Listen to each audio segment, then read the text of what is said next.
आज रोजी सातारा जिल्हा परिषदेमध्ये अध्यक्ष आणि उपाध्यक्ष पदाची जी निवडणूक झालेली होती त्या निवडणुकीच्या अनुषंगाने राष्ट्रवादी काँग्रेस पक्षाच्या वतीनं व्हीप काढण्यात आलेला होता, पक्षादेश काढण्यात आलेला होता. तो पक्षादेश पाळला नाही म्हणून राष्ट्रवादी काँग्रेसचे जे गटनेते आहेत उदय कबुले यांच्या वतीनं एक disqualification petition Maharashtra local authority members disqualification ऍक्टनुसार दाखल झालेलं आहे. व्हीप न पाळलेल्या जिल्हा परिषद सदस्य जे राष्ट्रवादी काँग्रेसचे होते, परंतु त्यांनी राष्ट्रवादी काँग्रेसच्या व्हीपच्या अनुषंगाने मतदान केले नाही. ज्यांच्या विरोधात केले त्यांची नावं विचारात घेतली असता कामेश कांबळे, ऋतुजा जगताप आणि लता कर्णे ही आहे. जिल्हाधिकारी यांच्याकडे आज आम्ही हे प्रकरण दाखल केलेलं आहे. त्याच्यामध्ये योग्य ती चौकशी होईल, नोटीस निघेल आणि दोन्ही बाजूचं त्या ठिकाणी म्हणणं ऐकून ते प्रकरण पुढे तुझ्या विराट शिंदे यांचे काही डिस्क्वालिफिकेशन नाही का? नाही, ते प्रकरण वेगळं आहे. त्याच्यामध्ये त्या अनुषंगानं कसं आहे, आणखी माझ्या क्लायंटशी त्या अनुषंगाने डिस्कशन झालेलं नाही, परंतु माझ्याकडे ज्या इन्स्ट्रक्शन आहेत त्या अनुषंगाने हे पिटिशन आम्ही दाखल केलेलं आहे.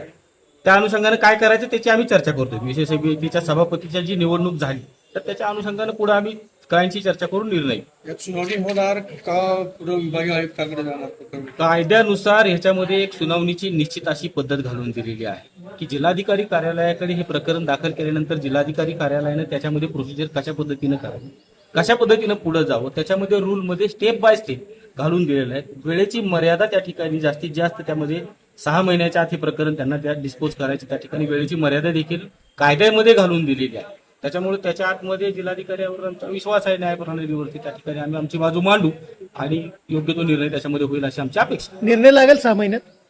निश्चितपणाने आम्ही त्याच्यासाठी प्रयत्न करू. आम्ही त्याच्यासाठी त्या ठिकाणी प्रकरण दाखल झालेलं आहे.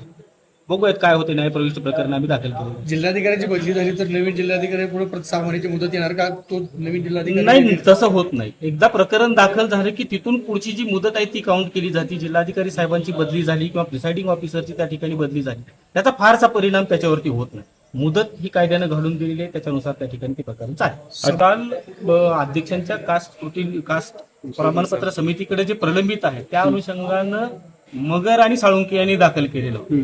त्याच्या अनुषंगानं माझं वकीलपत्र त्या प्रकरणामध्ये मी दाखल केलं आहे. त्याच्यामध्ये नोटीस निघाल आणि हळूहळू त्याच्यामध्ये काही न्यायप्रविष्ट प्रकरण पुढंच.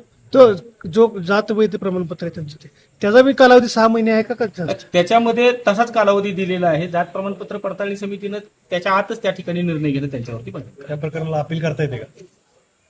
कोणत्या या प्रकरणाच्या अपिलाची जी तरतूद आहे ती ग्रामविकास मंत्री यांच्याकडे कायद्यानुसार दिलेली आहे आणि त्यांच्या निर्णयानंतर त्याचं जे रीट होईल फायनली ते माननीय उच्च न्यायालयामध्ये करता येईल.